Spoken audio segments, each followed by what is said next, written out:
When you hear the word ruin, what do you think of? I bet it's stuff like war zones, right? Or maybe a huge market crash, or just a really bad neighborhood. Well, what if I told you that you're looking at the wrong map?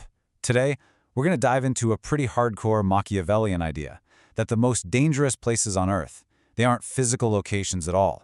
They're the psychological environments, the rooms in your own mind, that you walk into every single day, maybe without even realizing it. And that's the map we're going to draw out today.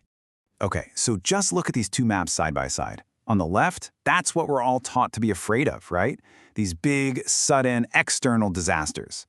But the real map, the one that actually matters for your life and your ambition, that's the one on the right. It's not a map of cities or countries, it's a map of the mind.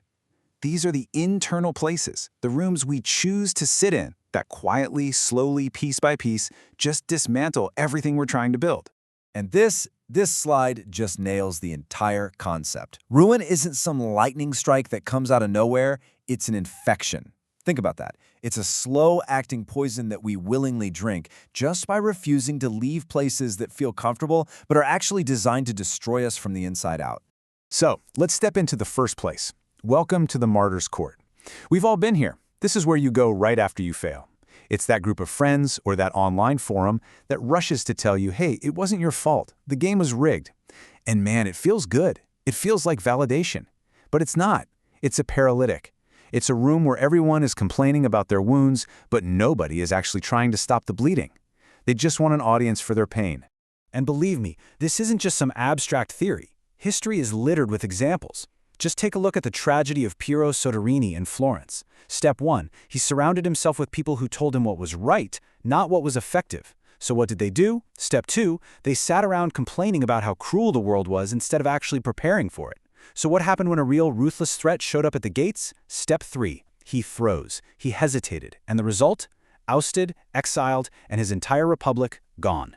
That court of sympathy became his tomb. So this brings us to a really uncomfortable but necessary question you have to ask yourself. The people in your inner circle, are they in the arena with you, helping you sharpen your sword for the next fight? Or are they just on the sidelines, patting you on the back and helping you blame the refs? Because one of those paths forges you into something stronger, and the other, well, it leads you right back to the martyr's court every single time.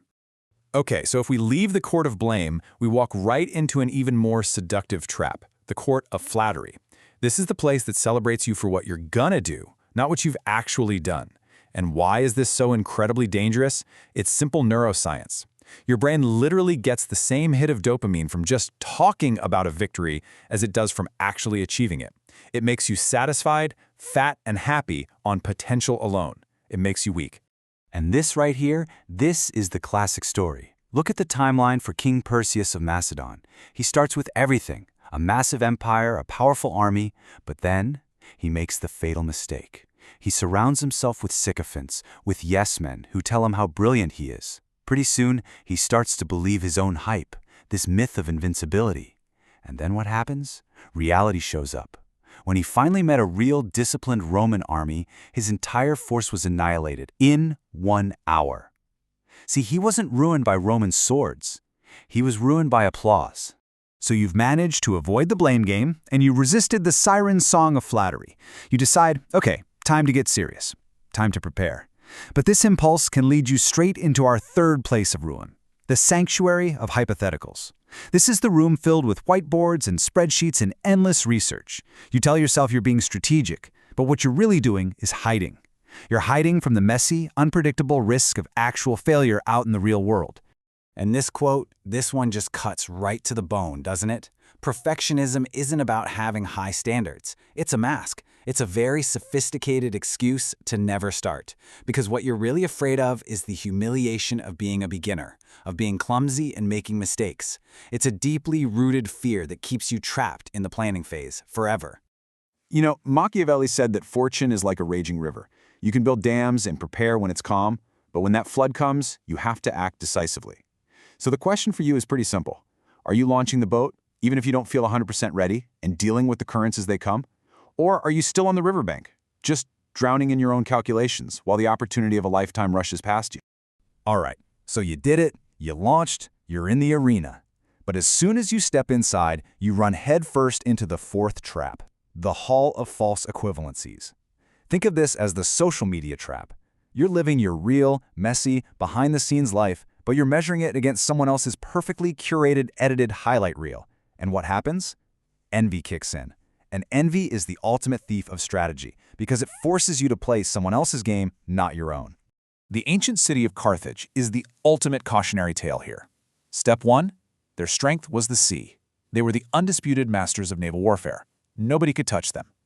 But then, Step 2, envy crept in. They looked over at Rome and got jealous of their powerful land armies, which led to their fatal mistake in Step 3. They abandoned their unique strength. They stopped playing their game and tried to beat Rome at their game, infantry wars. The result? They tried to out-Rome Rome, and they were literally burned to the ground for it. This fifth place of ruin, it's probably the most insidious because it comes disguised as a helping hand. Welcome to the chamber of indebtedness. This is the trap of the unearned shortcut, the big favor that comes with unspoken strings attached. You have to remember, the most lethal wounds in this game are often delivered not by a blade, but by a gift that slowly, silently puts a leash around your neck. Cosimo de' Medici conquered the city of Florence without a single soldier. He used a bank. And here's his 4-step playbook. It started with the gift. He offered massive, generous loans to all the powerful families. This built the image. He looked like this benevolent father figure to the city. But this was all part of the trap, a silent, invisible web of financial obligation. And that set up the final step, the kill. The second anyone dared to oppose him, he'd simply call in their loans, instantly bankrupting them with the very generosity they had once celebrated. And finally, we arrive at the abyss, the sixth and final place of ruin, the altar of public opinion. This is the modern obsession with being liked, with being seen as relatable or one of the good guys by millions of people you will never meet. The moment you step onto this altar and seek the approval of the crowd, you hand over the remote control to your own emotional state. It is, without a doubt, the most efficient self-destruction machine ever invented. Don't believe me? Just look at the fate of this guy, Savonarola. On the left, you see his rise. He surfed a wave of public outrage and was hailed as a righteous hero. The people loved him. He thought that love made him powerful, untouchable. But the mood of a crowd is the most fickle thing in the universe. Look at the right side of the slide, the fall. When a few things changed, when the wind shifted, that exact same mob turned on him. They dragged him to the main plaza and they hung and burned him. The lesson here is brutal and unforgettable. The crowd that builds your pedestal will gladly use the wood to build your scaffold. So, after walking through all 6 of these ruinous places, maybe you're starting to connect some dots in your own life. Maybe you're realizing the problem was never your talent or your work ethic or your ambition.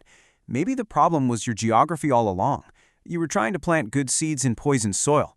And here's the hard truth. You simply cannot outwork a toxic environment. But this is where all the power floods back to you. Because these places, they're not real locations you can find on a map. They are choices you make every single day. You build the martyr's court every single time you decide to blame the world for your problems. You build a court of flattery every time you go looking for cheap praise. You build that altar to public opinion every time you ask a stranger for their approval. You handed the world the blueprints to build your own cage. And if you're the architect, well, that means you also have the power to take a sledgehammer and tear the whole damn thing down. So let's end with this. Stop playing defense. Stop trying to manage your reputation and explain yourself to the crowd. As the quote says, the weak rush to defend their reputation. The strong know that reputation is just a shadow. Your job is not to manage the shadow. Your job is to build the substance, the real, tangible body that casts it. That's all that matters. So step off the altar, walk out of those rooms, and start becoming the architect of your own empire.